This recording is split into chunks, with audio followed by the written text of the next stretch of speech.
আমরা এখানে আসছি পানির সমাধানের জন্য পিরোজপুরে পৌরসভায়। আপনার এই দীর্ঘদিন যাবত আমরা পানি পাই না, পিরোজপুর পৌরসভা থেকে পানি দেয় না।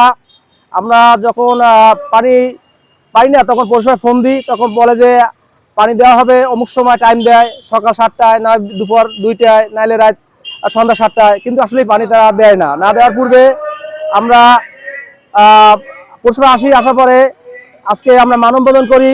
এই মানববন্ধন করা যদি সমাধান না হয় পানির জন্য, আমরা কঠোরভাবে ব্যবস্থা নেওয়া হবে।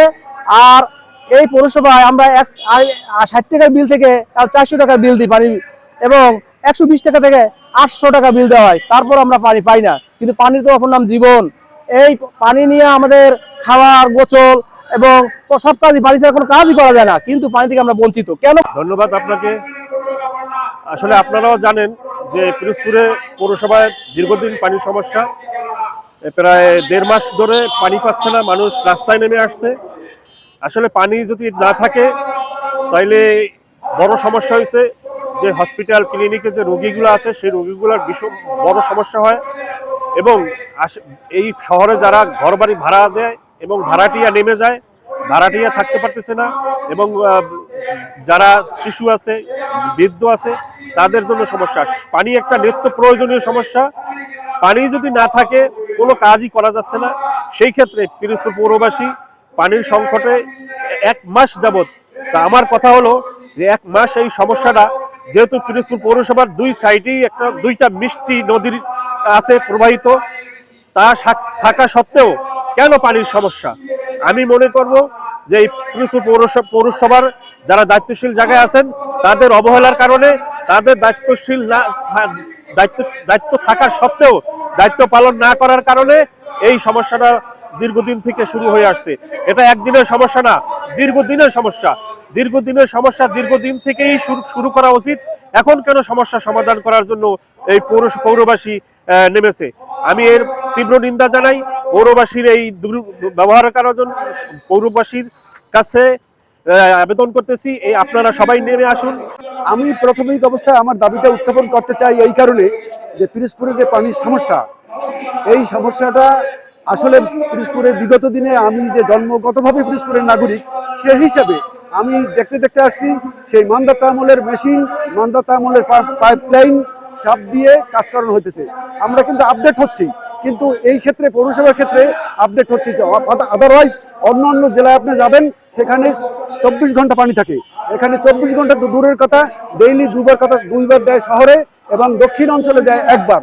একদিন পর একদিন পানি পেলে অনেকের হয়তো, যাদের অট্টালিকা আছে তারা হয়তো যে কোনোভাবে তাদের ম্যানেজ করে নিতে পারে, কিন্তু যারা গরিব সাধারণ মানুষের কথা যদি আমরা বলতে যাই, যাদের কোনো পাত্র নাই, একটা মটকি তাদের পাত্র, সেই মটকিতে পানি রাখার মতো যদি পানিটুকুও যদি তারা টাইম মতো না পায়, বা একদিন পর না পায়, তখন তাদের কি অবস্থা হয়? এই দুরবস্থার কথা আমাদের চিন্তা করতে হবে।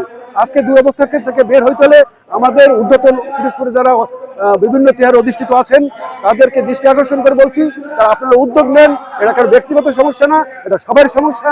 এই সমস্যা সমাধানের লক্ষ্যে আমরা সবাই এগিয়ে আসি। কিভাবে পিরোজপুর লাইন উন্নত করা যায়, পিরোজপুর মেশিন উন্নত করা যায়। সেই মানদাতা আমলের কথা ছিল, আগে দেখছি গরু দিয়ে হাল চায়, এখন ট্রাক্টর দিয়ে হাল চায়, কিন্তু এখন দেখছি মানুষ দিয়ে হাল চাওয়া হইতেছে।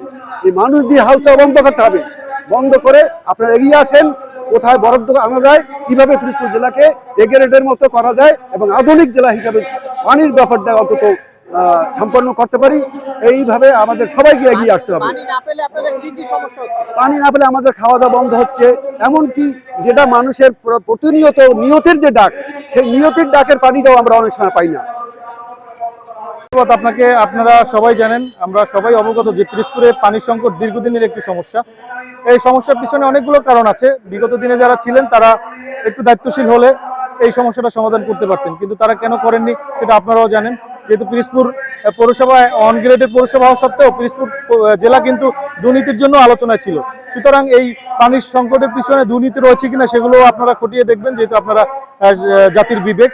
দ্বিতীয়ত হচ্ছে, এই পানির যে সমস্যার কারণে পিরোজপুর পৌরবাসী যারা এখানে স্থায়ী বাসিন্দা, তারা কিন্তু দেখা যায় যে এখানে থাকতেই হবে, কিন্তু যারা ভাড়াটিয়া তারা না হয় বাসা বাড়ি শিফট করে অন্য কোথাও চলে গেল, কিন্তু যারা স্থায়ী বাসিন্দা তাদের কিন্তু যাওয়ার কোনো উপায় নেই। সুতরাং যারা এখানে স্থায়ী বাসিন্দা তারা অনেক বেশি সাফার করতেছে পানি। আমি যেমন স্থায়ী বাসিন্দা, আমি দীর্ঘদিন সাফার করছি। অবশেষে আমি আমার বাসার পানির লাইন বিচ্ছিন্ন করার আবেদন দিতে বাধ্য হয়েছি। পৌরবাসী সবাই পানির জন্য বিল দিচ্ছে, কিন্তু তারা এই নাগরিক যে সেবাটা সেটা যথাযথভাবে পাচ্ছে না। সুতরাং বর্তমানে যে পৌর প্রশাসক রয়েছে, যেহেতু ভোটে নির্বাচিত জনপ্রতিনিধি নেই, পৌর প্রশাসক রয়েছে, তিনি সরকারেরই একটি অংশ। সুতরাং সরকারের সাথে যেভাবে আলোচনা করে এই সমস্যা সমাধানে পানির উৎপাদন বাড়ানো যায়, নতুন প্ল্যান্ট স্থাপন করা যায়, সে ব্যাপারে যদি রাজনৈতিক নেতৃবৃন্দর হস্তক্ষেপ দরকার হয়, তাদের সাথে সমন্বয় করে, সংসদ সদস্য যিনি আছেন তার সাথে সমন্বয় করে, যারা যারা স্থানীয় পর্যায়ে আছেন, সুশীল সমাজ আছেন, সাংবাদিক নেতৃবৃন্দরা আছেন, তাদের সকলের সাথে সমন্বয় করে প্রশাসনের যারা দায়িত্বে রয়েছেন তারা একটি দীর্ঘমেয়াদী প্ল্যান নিয়ে খুব দ্রুত কার্যকরী এবং দৃশ্যমান পদক্ষেপ নেবেন, সেটাই আমরা দেখতে চাই। আমরা এখন আর কোনো অজুহাত শুনতে চাই না। আমরা চাই যে এই সমস্যার সমাধানে এই বর্তমান পৌর প্রশাসক তিনি কার্যকরী পদক্ষেপ নিচ্ছেন, এবং সেটা আমরা দেখতে চাই, এবং সেটা খুব দ্রুতই। আদারওয়াইজ এই পানির সংকট আরো তীব্রতর হবে, গরমের মাত্রা বাড়বে, তীব্রতর হবে।